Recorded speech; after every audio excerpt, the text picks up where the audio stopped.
So for those of you who don't know, we host a daily practicum 5 days a week, 9 a.m. Pacific, 12 noon Eastern, 5 p.m. British summertime till the end of October. And you're welcome to join in. It's $47 a month.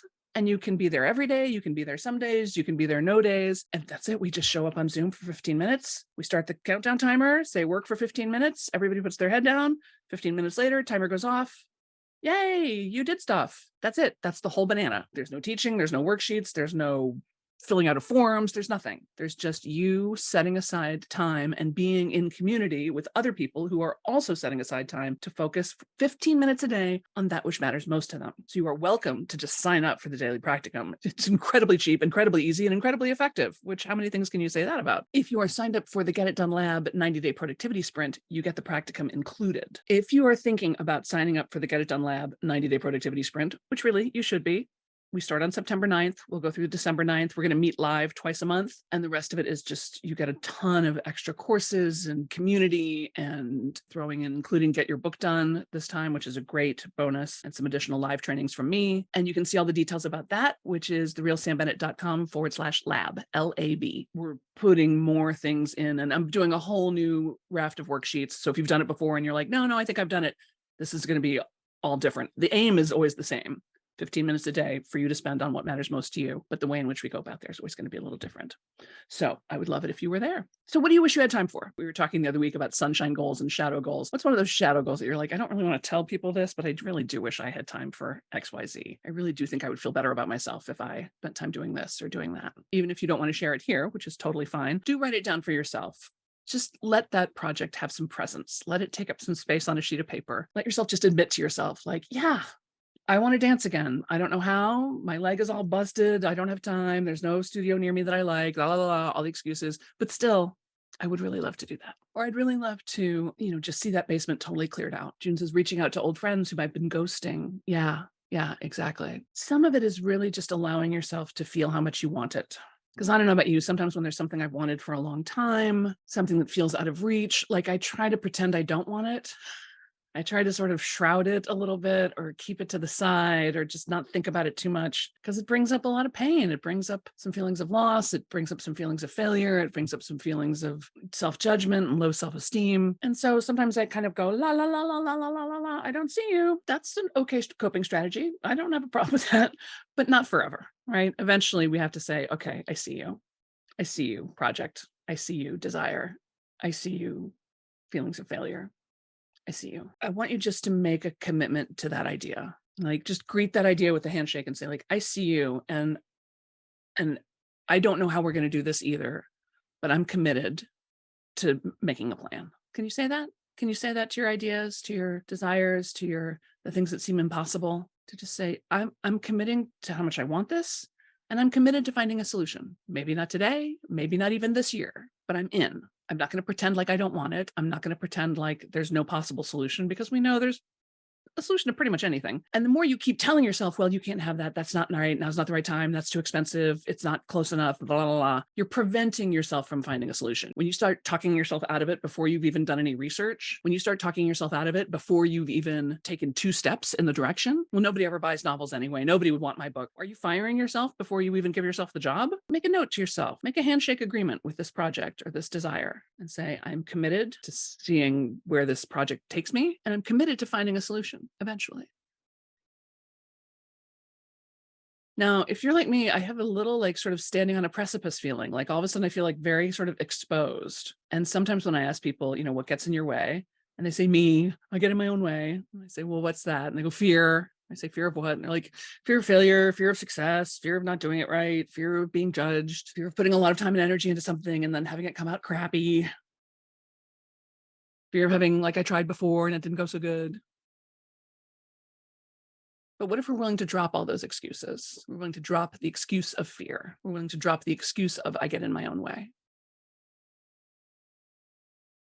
And we're just going to enter into a clear-eyed agreement with this project that says, yeah, I'm committed. Certainly your project has been committed to you. It's been hanging around, tapping on your shoulder for how long now? That's some persistence. Your project loves you. Your project has chosen you out of everybody. So maybe you can choose it back, right? How does that feel? to make that commitment. Lori says, fell off the writing wagon these past few weeks, but I'm determined to drop all excuses now and get back to it. Glad for your encouragement. Yeah, exactly. That's it. That's exactly right. Like, okay, so I fell off the wagon. That happens. Life happens for all of us. The idea is not to do everything perfectly. Mostly it's to do it at all. So step one, commitment. The next thing is to put it on the calendar, right? Put it in your date book. Give yourself a reminder on your phone. Set your alarm. Whatever it is that works for you, however else you notify yourself about all your other commitments. It's the difference between, oh, we should get together for lunch sometime, and I'll meet you at 1 o'clock at Johnny's Diner on Thursday, right? That's going to happen. So your brain does very well when it's got a deadline, when it knows like, ooh, tomorrow at 12, I'm going to be in the practicum. I got 15 minutes tomorrow at 12 Eastern. I'm going to be in the practicum. I'm going to do the writing then. And here's the beautiful part is that deadline starts to activate the project, right? In the same way that, like, oh, I've got a presentation next week. You're like sort of spinning on it already. I have to start my Christmas shopping. Right. So you're going to start noodling on that right away because there's a deadline. There's a time restriction. Same thing with putting stuff on your calendar, even when it's just for you. And if you can't make the practicum time or you just want to pick some other time, that's fine. Pick whatever time works for you. And feel free to use us as your accountability buddies. You can email us every single day at support@therealsambennett.com and say, I wrote for 15 minutes. I spent 15 minutes clearing out the closet. I spent 15 minutes making Christmas presents. You may or may not hear back from us. If you ask us a question, we'll respond. But if you want us to say, hey, write me back and say hooray, we'll write you back and go, hooray. Right? And we see you, we care, we want to support you in whatever way we can, whether you're paying us or not. Obviously, this is why I do these weekly Facebook Lives, right? This is not an insignificant amount of time and effort on the part of me and my team to make these trainings available for you, but it's important. So we put it on the calendar and we do it. So you make a commitment internally, shake the hand of the project and say, yes, I pick you. We're going to do this together. Calendar it and then obey the calendar. The third thing is to have a container, right? Have some kind of, this is why the practicum works. It's not that magical, a little bit magical, but mostly it's this container. It's like the Get It Done 90-day lab. Like it's this time out of time that we set aside and we say, this is where this project's going to happen. And now I am in this environment of encouragement, of moving forward, of asking for help, of getting help when I ask for it, of being in community with other really wise, funny, wonderful people who are also doing things that matter to them. I may not be encouraged at my day job to do what matters to me. I may not even be encouraged by my family to do what matters to me, but in this container of the lab or the practicum or these weekly Facebook Lives, I am encouraged. I feel lifted up. It's just like going to church. It's not like you can't pray anywhere. Of course you can. And I hope too, if you're into it. But church gives you the container. It says, this is the structure. This is the space. This is the time. We're going to intentionally move into another mode, another way of being together. And it is my job to create this container to hold you so you don't go wandering off like a little lamb in the woods, right? So commitment, handshake, calendar, write it down, container, create that. This is why some writers like to light a candle before they write or do some breathing or, sit in a special chair or have a special room. I don't do that. I just sit down and write. But if it works for you to say like, no, I'm creating a container, I'm lighting this candle, I'm going to smell my grandmother's perfume to inspire me. That's great. Create a container for yourself. It's harder to do for yourself than it is to have somebody do it for you. That's why we offer what we do. And then the last part is the cheerleading. Woot woot. You need somebody to say, hooray, you did it. You need somebody to see you and witness you because you would not expect anyone. You wouldn't expect anyone you work with. You wouldn't expect a child. You wouldn't expect your spouse or partner to do a bunch of hard, consistent work and then be completely unacknowledged or even criticized, like you're not doing it enough. That's terrible. That's a terrible way to treat someone you love. And you are someone you love, and your project is someone or something that you love. So let's build in some cheerleading. Let's build in some congratulations. Have a buddy that you can text back and forth with and say, I did it. And they go, yay. I had a job once years and years and years ago, helping a friend of mine with her book launch. It was really educational. I was really glad I had that job. And it was like back in the MySpace days. So this was a while ago. She was a friend and I was still in the stage where I was sort of just picking up gigs wherever I could get them. I had like 14 part-time jobs and hers was one of them. So she wasn't paying me a super big ton of money. But more than that, every time I did anything for her, she would send me this email about like, Samantha, you are such a rock star. Oh my God, you're amazing. Okay, now could you do this next thing? And I was like, sure. Because verbal praise is my love language, and I'm a sucker for a compliment. And we got a lot done together, and her acknowledgement, her endless acknowledgement of me was really meaningful. I did way more work for her than I did for a lot of other people. So Shirley says, I'm not making time for my physical health, which feeds into work on my depression. Yeah, it's obnoxious how those things are tied together, isn't it? Tammy Engel, hey, Tammy. Tammy says, dance. Yes, dance, girl. Dance. Julie says, I'm committed to taking baby steps like a baby. They just keep trying. That's right. They go on their tippy toes. They're a little off balanced, and then they fall, and then they get back up and they do it again, and they fall and they laugh. They get back up and they do it again. Absolutely. I once had an acting teacher who said that our acting should have that feeling of forward motion of like, are they going to fall? Are they going to fall? Oh, that like keeping yourself, propelling yourself through a scene, through a play with that kind of balanced imbalance, kind of that sense of anything could happen. It's a great metaphor for a great performance, right? So yes, baby steps, absolutely. Michelle says, I feel like I'm waiting for my regular fall to resume before committing. What if you have too many things you want to do for 10 minutes, 15 minutes a day? So what you're saying, Michelle, here is you're waiting for the container. You feel like, oh, after Labor Day, like everybody's back to school, we're in the back to school container, and that's going to feel better for me. Totally legit. Yes, that's what containers do, right? Oh, I have this thing, it's starting on this day. I've got it done lab. It starts September 9th. Oh, but I'm getting the bonuses today, so I could get going today. If it feels better to you say, I'm going to start on Tuesday, then start on Tuesday. Absolutely. Again, there's, you're not going to get arrested one way or the other. On the other hand, I think might be an interesting inquiry to say like, well, why do I feel like I don't want to start today? Like it's sort of a false barrier, right? That today is not regular fall season and next Wednesday is, but also if it feels like, no, I want to play, then play. Just so long as you're making the decision. That's really all I care about, is you being at choice, you being clear and saying, I'm working on this today, or I'm not working on this today. I'm starting this on this day. I'm not starting. I am going to do Sam's 90-day sprint. I am going to do the Get It Done Lab. I'm not going to do the Get It Done Lab. In which case, which is fine. So what will you do? How will you keep your commitment? How will you keep it on your calendar? How will you create that container and stay in it? How will you have some cheerleading happen for you, right? So that you can get and stay encouraged. This next question, though, also great. What do you do if you have too many things you want to do for 15 minutes a day? Anything you want. You can solve this problem. There's no right way to solve this problem. I can think of this on a couple of levels. On a very practical level, you could do a different thing every day for 15 minutes. And if you had, 5 projects, you would do, make incremental progress on a bunch of things over time. You could also have several 15-minute sessions in a day. I know some people like Julie's already on that train where she's already got a couple of different 15-minute times. She does like one in the morning, maybe one at lunch, something in the afternoon, maybe. But it is also possible that you are creating some false confusion, holding yourself back from committing because it feels better to have too many things that I'm not working on than one thing that I've committed to that then if I'm not working on, I really feel like a failure. Do you know what I mean? Like if I got a lot of things, then I can just go like, oh, I can't decide. And everybody's like, oh, I know, it's hard to decide. And you'll get a lot of support for that. And everybody like, I know, because you've got a lot of talents and skills.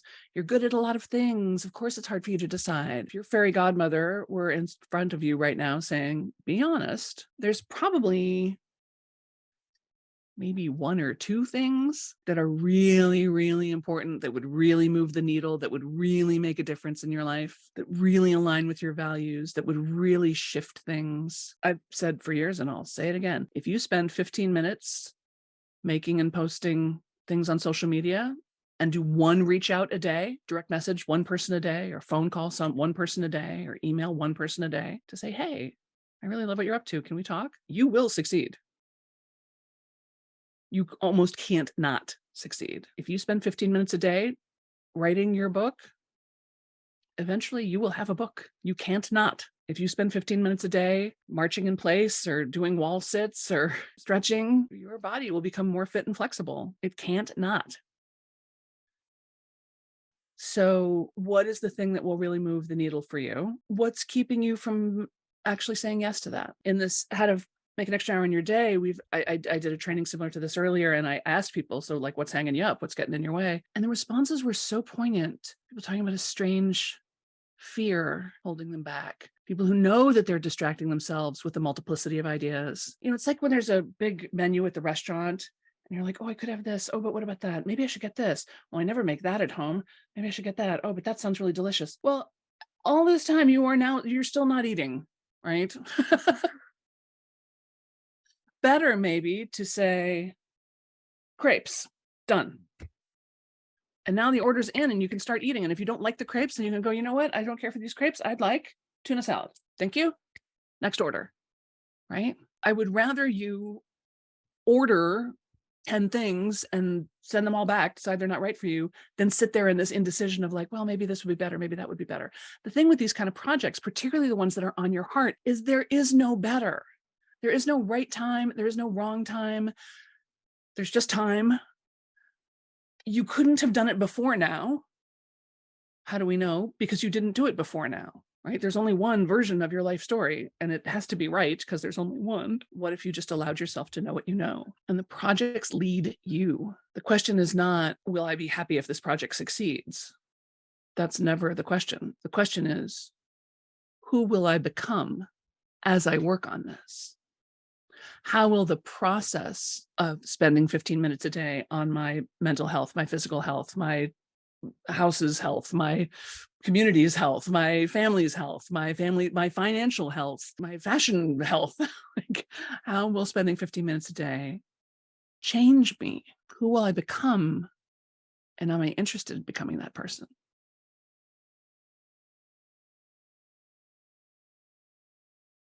Right? I think sometimes we think a lot about the result of the project without thinking about the process of the, like, well, I just want this clutter cleared. I don't want to have to clear it.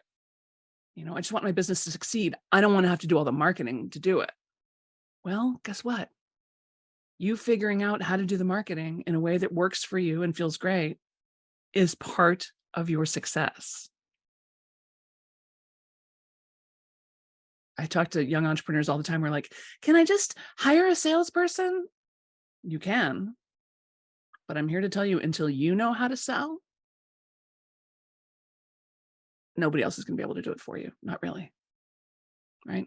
Julie says, I've discovered I can do different kinds of things each day rather than pick only one project and only work on it every day. So you're welcome to have a few. My friend Sark, you guys know Susan Ariel Rainbow Kennedy.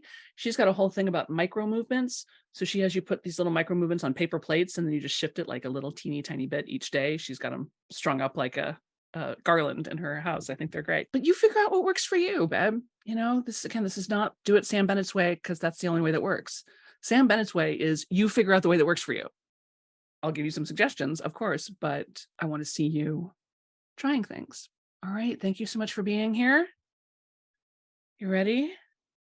Let's inhale, 2, 3, 4, hold, 2, 3, 4, 5, 6, 7. Exhale, 2, 3, 4, 5, 6, 7, 8. Thanks, everybody. Thank you for doing this with me. I'll see you tomorrow on the call, and sign up for Lab, therealsambennett.com/LAB, lab, go lab, lab, go lab, lab, go lab. Bye, lab, go lab.